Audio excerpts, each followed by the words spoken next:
Hello tout le monde et bienvenue à vous sur Home Trading FR. Avant de débuter, je voudrais vous dire quelques mots me concernant.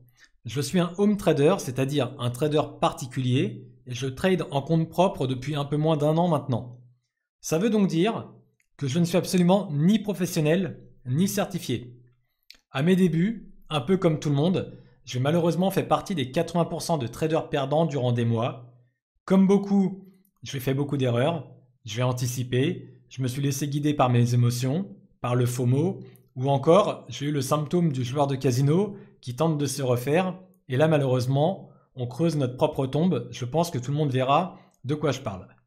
Fort heureusement, à cette époque, je ne tradais que de très petites sommes.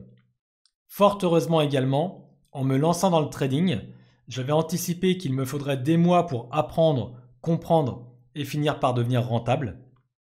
Moi, à mes débuts, je ne tradais pas pour gagner de l'argent, mais vraiment pour comprendre les marchés, leurs points d'intérêt, leur fonctionnement, leurs pièges et surtout trouver une façon d'en tirer parti.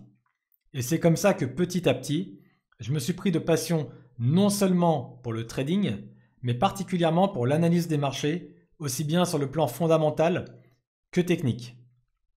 Alors, slide suivant, ma vision.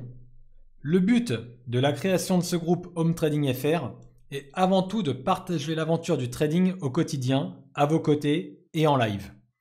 Donc indirectement ou directement, le but est de donner naissance à une communauté de traders particuliers désireux de travailler et progresser ensemble.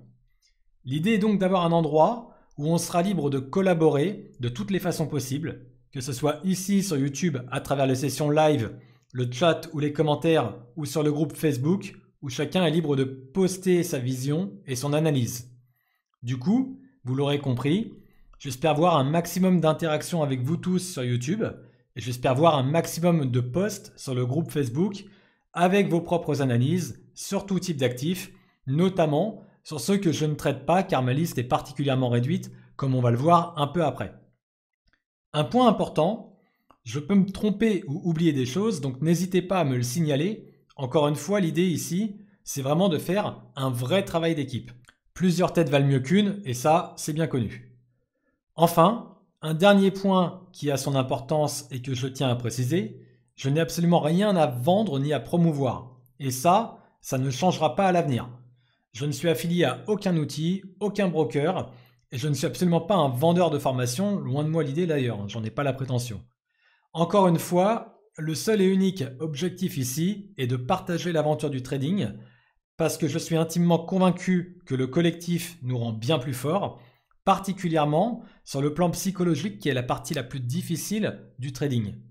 Pour rappel, le but des marchés est de liquider un maximum de traders, on le sait tous, et on sait tous également qu'une position en perte est une future position en gain et inversement. Mais le savoir de façon théorique, c'est bien. En tirer parti à son avantage dans les faits et battre le marché, c'est mieux. Et croyez-moi, c'est un exercice qui est très très loin d'être gagné d'avance. Donc on va avancer ensemble, au quotidien, se soutenir, tenir, et on va y arriver. Alors du coup, je vais vous raconter un petit peu mes débuts dans le trading. Moi, mon parcours, il a commencé par la lecture de livres, assez théoriques, puis j'ai visionné des vidéos en français et en anglais. Par des vidéos, comprendre des centaines, voire des milliers d'heures de vidéos. Parfois, j'ai entendu certaines personnes dire que le trading était facile. Alors moi, je vous le dis, et encore une fois, j'insiste un peu lourdement, ce n'est absolument pas mon avis. Pour moi, le trading, c'est un sport mental de haut niveau, une pratique très difficile, particulièrement sur le plan psychologique. Ça demande avant tout une grande rigueur et une très grande maîtrise de soi. Avant tout, avant les analyses, que ce soit fondamentales ou techniques, ce qui prime, c'est d'avoir une stratégie, d'avoir des règles strictes et de s'y tenir. Par contre, attention, car la stratégie des uns ne fonctionnera pas forcément pour les autres. Et encore une fois, tout repose sur la psychologie et ce qu'on est capable d'encaisser à ce niveau-là. Et c'est en ça, je pense, que chacun doit adapter son plan de trading et son money management à ses propres contraintes. Je vais vous présenter ma façon de trader dans les vidéos à venir, mais ce n'est pas pour autant qu'elle vous conviendra et il faut en être conscient. Alors sur ce point-là, j'aime bien faire la comparaison avec la Formule 1 qui est un sport qui me parle.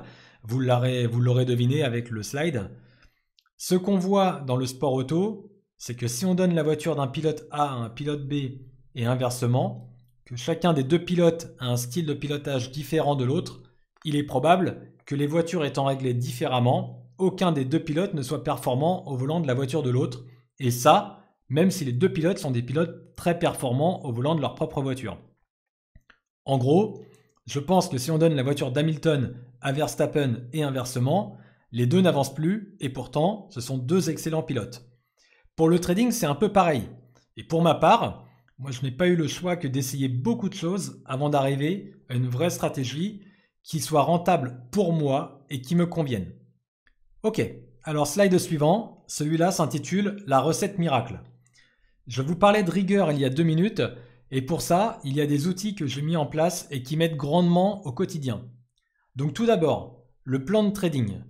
C'est hyper important d'avoir un plan de trading auquel on se tient, sinon on va partir dans tous les sens, trader tout et n'importe quoi et ça, ce n'est pas rentable sur le long terme.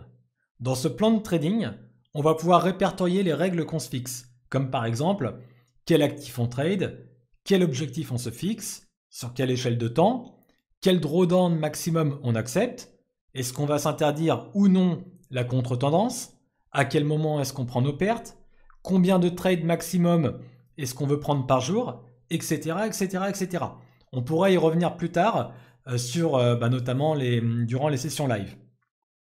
Ensuite, vient le money management.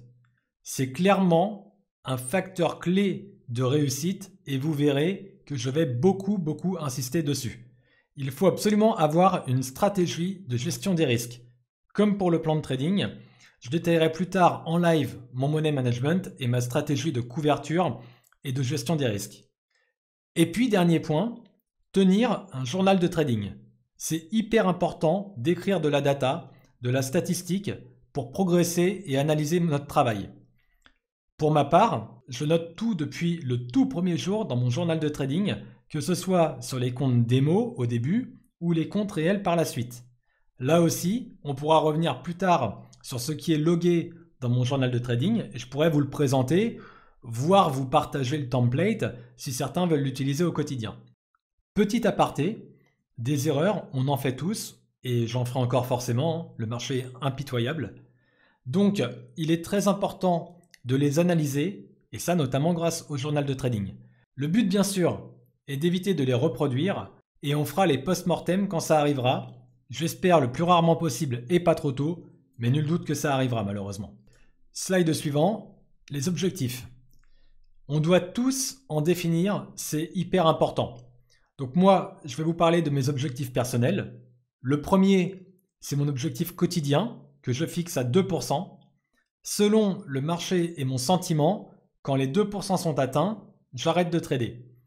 Si j'atteins 5% dans la journée, ma règle est très claire, j'arrête impérativement de trader. Ça veut dire que je ne prends plus de nouvelles positions. Mon objectif hebdomadaire, lui, il est fixé à 10%. Idem, quand il est atteint, j'arrête impérativement de trader. Le mensuel, lui, il est fixé à 20%. Si j'atteins 30%, encore une fois, j'arrête de trader. Ces règles sont strictes et elles ont des raisons d'être à mes yeux. J'essaye de faire preuve d'une grande humilité face aux marchés qui m'ont largement montré qu'ils peuvent être impitoyables si on ne les respecte pas. Donc hors de question de faire de l'overtrading, il y a à mes yeux beaucoup plus à perdre qu'à gagner. Mon objectif annuel pour l'année 2025, c'est d'atteindre 200%. Et j'espère bien que c'est cette histoire-là qu'on va écrire ensemble au quotidien ici. Au-delà de cet objectif de performance, j'en ai un deuxième qui a lui aussi une très grande importance à mes yeux. Cet objectif, c'est la tranquillité d'esprit, car encore une fois, le trading est une activité difficile et particulièrement éprouvante. Donc il faut réussir à le vivre correctement et dans un bon équilibre. Alors, mon but, c'est de maintenir un drawdown inférieur à 5% et de conserver un maximum de liquidité. C'est-à-dire, ne pas avoir trop de positions ouvertes en overnight. C'est à mon sens le meilleur moyen de bien dormir la nuit et d'avoir une vie personnelle équilibrée. Je garde toujours en tête les dangers liés à notre activité. Le trading peut être une véritable descente aux enfers et il faut en être conscient.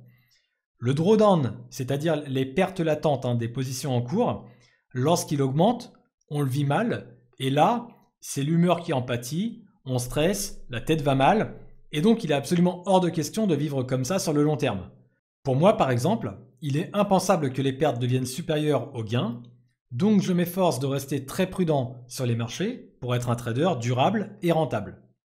À mes débuts, j'ai tout de suite fait des gains, ça, je pense qu'on arrive tous à en faire. Le problème, c'est qu'ils ne compensaient pas les pertes. Donc rapidement, j'ai pris le parti d'éviter à tout prix de prendre des pertes. Je préfère louper des gains potentiels que prendre le risque de prendre des pertes. Et ça, encore une fois, c'est propre à ma vision et ma faible attirance pour la prise de risque. Je préfère de très loin enchaîner des journées à 0% sans trade, parce que le marché ne m'inspire pas confiance par exemple, que de prendre des trades qui vont s'avérer perdants. Slide suivant, les actifs. Je ne trade généralement que 2 actifs qu'on retrouve à l'écran. Alors le Nasdaq, un maximum en intraday et parfois en swing trading selon mon contexte. Je lui passe 95% de mon temps et on y retrouve 95% de mes positions. Il faut savoir que le Nasdaq offre beaucoup de volume au quotidien et in fine pas mal de volatilité. C'est notamment pour ça que c'est mon actif numéro 1. Également, c'est l'indice phare de la tech US et de l'IA qui sont des domaines qui me passionnent personnellement et que j'aime suivre au quotidien. Ok, second actif, là beaucoup plus occasionnel, le Bitcoin. Le Bitcoin, je le pratique plutôt en swing trading, idéalement sur des durées courtes, entre 1 et 2-3 jours. Mon idée principale sur cet actif, c'est de rentrer longue sur des supports intéressants. Alors, au moment de cette vidéo, le momentum, il n'est pas particulièrement idéal. Néanmoins, j'ai tendance à croire en le Bitcoin sur le long terme. En 2 mots, et sans m'étendre sur les raisons pour ne pas rendre la vidéo trop longue, j'ai quelques convictions personnelles sur l'aspect décentralisé et alternatif aux monnaies fiat, et également sur l'aspect limité de l'offre, encore une fois, à l'inverse des monnaies fiduciaires, dont les banques centrales diminuent la valeur en augmentant le volume année après année. Alors, slide suivant, le programme. Comment on s'organise et quel programme on met en place.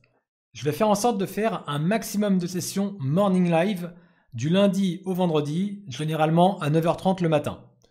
Pour l'heure, elle n'est pas particulièrement prédéfinie, mais je fais en sorte de planifier les lives la veille pour le lendemain, donc pensez bien à vous abonner ou à cliquer sur l'icône des notifications pour avoir le rappel. Au cours du morning live, on fera la présentation et l'analyse du contexte fondamental. On va s'intéresser au narratif du moment, aux histoires, aux chiffres également, et ça avant de s'intéresser aux graphiques. On fera également la revue du calendrier économique aussi bien macro que micro, donc on verra les rendez-vous et publications du jour avec leurs horaires, et s'il semble opportun d'éviter d'être en position ou de rentrer sur des nouvelles positions à ce moment-là par exemple. Et puis bien sûr, on partira sur la lecture graphique, on analysera l'action du prix et on identifiera les niveaux et les zones clés à surveiller. Dernier slide, les supports Home Trading FR et où nous retrouver au quotidien. Donc vous l'aurez deviné évidemment, mais YouTube, où vous retrouverez les lives et vidéos. Ce sera l'endroit idéal pour poser les questions en live ou dans les commentaires. Et puis il y a également le groupe Facebook où on y postera toutes les analyses, les résultats des traders, on y traitera les questions ouvertes, on y lancera les débats. Bref, ce sera clairement un support qui nous permettra d'identifier les problématiques et encore une fois, d'avancer ensemble au quotidien. Ok, je pense qu'on a fait le tour et que la route pour 2025 est toute tracée. Alors je m'excuse pour la longueur de la vidéo, j'ai beaucoup parlé et ça fait pas mal d'éléments, mais je tenais absolument à poser le décor pour clarifier la suite. On reprend les sessions live dès demain matin à 9h30, donc d'ici là, je vous souhaite à tous une très bonne fin de week-end et encore une fois, merci à vous pour votre attention et votre écoute. Allez, bye bye!